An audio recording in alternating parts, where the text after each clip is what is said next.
ಆತ್ಮೀಯ ವೀಕ್ಷಕರೇ, ತಮ್ಮೆಲ್ಲರಿಗೂ ಸ್ವಾಗತ ನಮ್ಮ ಯೂಟ್ಯೂಬ್ ಚಾನಲ್ನಲ್ಲಿ. ಇಂದಿನ ಈ ಒಂದು ವಿಡಿಯೋದಲ್ಲಿ ಸರ್ಕಾರಿ ನೌಕರರ ಕುರಿತು, ಅದರಲ್ಲೂ ತುಟ್ಟಿ ಭತ್ಯೆ ಮತ್ತು ತುಟ್ಟಿ ಪರಿಹಾರದ ಕುರಿತು ಒಂದು ಲೇಟೆಸ್ಟ್ ಅಪ್ಡೇಟನ್ನು ತಮ್ಮೊಂದಿಗೆ ಶೇರ್ ಮಾಡ್ತಾ ಇದ್ದೀನಿ.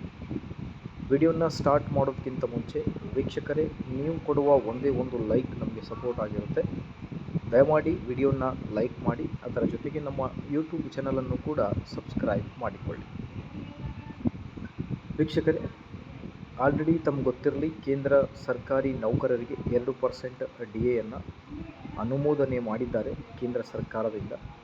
ಈಗ ನಮ್ಮ ರಾಜ್ಯ ಸರ್ಕಾರಿ ನೌಕರರಿಗೂ ಕೂಡ 2% DA ಮತ್ತು DR ಪಿಂಚಣಿದಾರರಿಗೆ ಹೈಕ್ ಆಗುತ್ತಾ ಅನ್ನೋದೇ ಒಂದು ಪ್ರಶ್ನೆ. ಹಾಗಾಗಿ ಈ ಒಂದು ವಿಡಿಯೋದಲ್ಲಿ ಮಾಹಿತಿ ಏನಿದೆ ಅಂತ ನೋಡ್ತಾ ಬರೋಣ.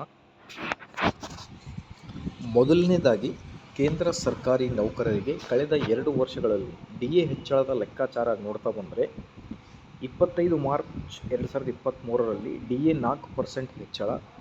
ಆಗ 38% ಇದ್ದ DA 42%ಕ್ಕೆ ಏರಿಕೆ ಮಾಡಲಾಗಿತ್ತು. ಅದಾದ ಮೇಲೆ ವರ್ಷಕ್ಕೆ 2 ಬಾರಿಯಂತೆ ಅಕ್ಟೋಬರ್ 30ರಂದು ಮತ್ತು 4% DAಯನ್ನು ಹೆಚ್ಚಳ ಮಾಡಿದ್ದಾರೆ. ಆವಾಗ 46%ಗೆ ಏರಿಕೆಯಾಯಿತು.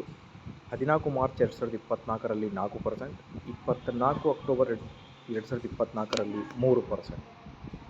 ಈಗ ಏಪ್ರಿಲ್ 1, 2025ರಲ್ಲಿ 2% ಹೆಚ್ಚಳದಿಂದ ಕೇಂದ್ರ ಸರ್ಕಾರಿ ನೌಕರರ DA 55%ಗೆ ಏರಿಕೆ ಮಾಡಲಾಗಿದೆ. ಹಾಗಾಗಿ ನಮ್ಮ ರಾಜ್ಯ ಸರ್ಕಾರಿ ನೌಕರರ DA ಆಲ್ರೆಡಿ 7ನೇ ವೇತನ ಆಯೋಗದ ವರದಿಯಲ್ಲಿ ನಡೆದರ ಪ್ರಕಾರ ಫಿಟ್ಮೆಂಟ್ ಮತ್ತು DAಯನ್ನು ಮರ್ಜ್ ಮಾಡಿ ಹೊಸ ಬೇಸಿಕ್ ಸ್ಯಾಲರಿಯನ್ನು ಸೇರಿಸಿದಾಗ ಈಗ ನಿಯರ್ಲಿ 11% ನಿಯರ್ಲಿ DA ಇತ್ತು ನಮ್ಮ ರಾಜ್ಯ ಸರ್ಕಾರಿ ನೌಕರರಿಗೆ ಅಪ್ರಾಕ್ಸಿಮೇಟ್ಲಿ. ಈಗ ಮತ್ತೆ ನಮ್ಮ ರಾಜ್ಯ ಸರ್ಕಾರಿ ನೌಕರರಿಗೆ 2% DA ಕೊಡ್ತಾರಾ ಅಥವಾ ಎಷ್ಟು ಕೊಡ್ತಾರೆ ಅನ್ನೋದೇ ಒಂದು ದೊಡ್ಡ ಪ್ರಶ್ನೆ ಆಗಿರುತ್ತೆ. ಆದಷ್ಟು ಬೇಗ ರಾಜ್ಯ ಸರ್ಕಾರದಿಂದ ಆದೇಶ ಬರಲಿ. ಮಾಹಿತಿ ಇಷ್ಟ ಆದಲ್ಲಿ please like, share and subscribe. Thank you.